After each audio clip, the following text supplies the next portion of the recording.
खिखौ दानबाबो खिया त्लासो खारसारगोनसो खिया लोगोफोर स' लोगोफोर बेयावहाय गोबां सेसाबो ओंखारो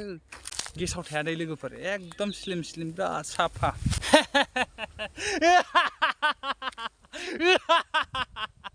स' लोगोफोर फैलायबाय नै थाइजौ बागानावहाय नाइट डिउटि नेनो लोगोफोर थाइजौ बागाना नै नायनो हागोन लोगोफोर ओरैबायदि गुवार खमबाबो 15-16 बिगासो जाखागोन आरोना लोगोफोर थाइजौ बागाना आं दा बे थाइजौ बागानावहाय नाइट डिउटि नेनो फैदों लोगोफोर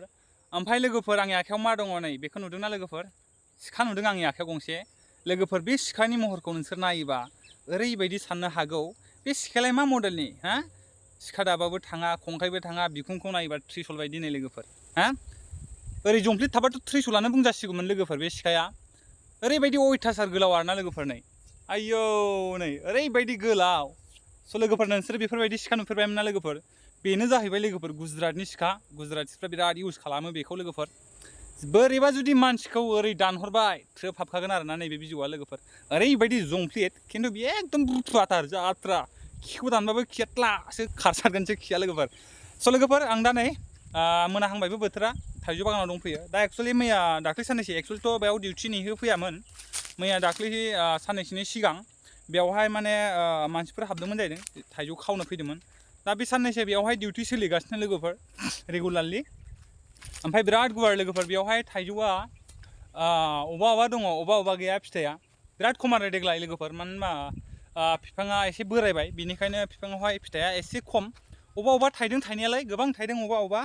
ओमफ्राय अबा गैस्राया आरोना लोगोफोर स' लोगोफोर बिदिनो दिनै नोंसिनो थाइजौ बागानखौ शेयार खालामनो होननानै एबा भिडिअ खालामबाय आरोना लोगोफोर एक्सुवेलिथ' आङो भिडिअ खालामनो सानदोंमोन थेवबो गोबां मानसिफ्रानो मिथिया आं माबायदि डिउटि नेयो लोगोफोर नैबेयावहाय आङो दा खमबाबो 8:30सिम हारसिं डिउटि नेगोन बेसेबांबा गिदिर बागान बियो लोगोफोर बेयावहाय खाथि खालायावबो साखाथियाव रावनिबो न' गैया लोगोफोर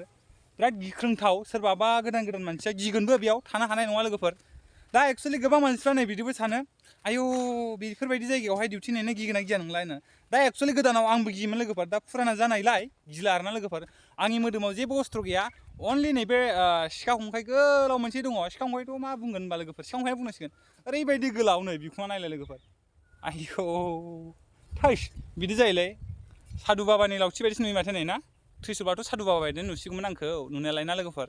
ओमफ्राय आङो नोंसिनो आं माबायदि डिउटि नेयो स' बेखौहाय शेयार खालामनानै बे भिडिअखौ खालामबाय आरोना लोगोफोर आं दा जिरायगोन लोगोफोर नैयावहाय सियार नुदोंना लोगोफोर बेयावहाय जिरायनानै थागोन एकदम खोमसि लाइटबो गैया बेयावहाय लोगोफोर एकदम खोमसि जाजोबगोन आरोना लोगोफोर बेयावहाय ओमफ्राय नोंसोर ओरैजाबो नायनो हागोन ओरैजा स' लोगोफोर बेयावहाय गोबां सेसाबो ओंखारो माने बेयाव गुजरातआव मानसिफ्रा सेसा जायाना लोगोफोर मोनबा होगोन रखदा गारनायाव गैया दानख्लाबथारगोन खिन्थु बेयाव सानमानि सेसा ओंखारो सम सम खारदावलाबायो सेसाफ्रा ओरैबायदि फिंफ्लां खिन्थु बिनि सेसाफ्रा बारा गिया आखाइयाव अस्त्र गैयैलाय थ' सेसाखौ मोना आरोना लोगोफोर बिराद खारो लबारफोर थाबा लबारफोरजों गावनो हायो दा एक्सुवेलि बेफोरबायदि सिखाजोंलाय बहाथो सेसा मोनोना लोगोफोर जा खारो ज्राबनो थाइजौआ नै ओरजा दं लोगोफोर ओरजानो ओरजाबो बिराद थाइजौ बावला आरो 15-10 दिनसेबाथाय खासिगोन थाइजौखौ दा आं थाइजौखौ देखायनायदों लोगोफोर थाइजौआ माने गोखै नङा गोदै जाथसो लोगोफोर नै ओमफ्राय लोगोफोर गुजरातनि थाइजौआ ना लोगोफोर गेसाव थाया दै लोगोफोर एकदम स्लिम बिराद साफा गेसाव मोनखाया आरोना नोङो मोनबाबो गोरबो गावनायफोर मोनगोन स' लोगोफोर नोंसोर आसुरित साननो हागौ थाइजौआबो गोरबो गावो स' लोगोफोर गोरबो गावो थाइजौआबो थाइजौखौ जोङो जेब्ला लेमनानै नायो एबा मोदोम सिङावहाय लेमनानै नायोबा लरहायनाय बायदि एक्सट्रा मोनोना लोगोफोर बेखौनो बुङो आरोना लोगोफोर गोरबो गावनाय थाइजौ स' लोगोफोरनि थाइजौफ्रा नायनो हागोन थाइजौ जानोसै नामाथोब्रा जायालै ना लोगोफोर ओमफ्राय ओरैजाबो दं आरोना लोगोफोर स' लोगोफोर दिनैनि भिडिअआ जास्ट ओरैनो एन्टारटेनमेन्ट बायदि स' नोंसिनो ब्लग खालामना देखायबाय आरोना लोगोफोर आङो नोंसिनो ओमफ्राय आं दा बेयावहाय हरनि 8:30सिमसोआ थागोन लाइट साइट जेबो गैया ओमफ्राय मेन पइन्ट दङ चन्दन बागानावहाय थागोन आरोना लोगोफोर स' लोगोफोर भिडिअखौ नायनानै स' लाइक कमेन्ट खालामदो आरो चेनेलखौ साबस्क्राइब खालामना गालांबानो जाबाय नैबे सनथला ब्लग 000 इउटुब चेनेलखौ लोगोफोर नेक्स्ट भिडिअ थाबैनो लोगो मोनफिनगोन बाय बाय लोगोफोर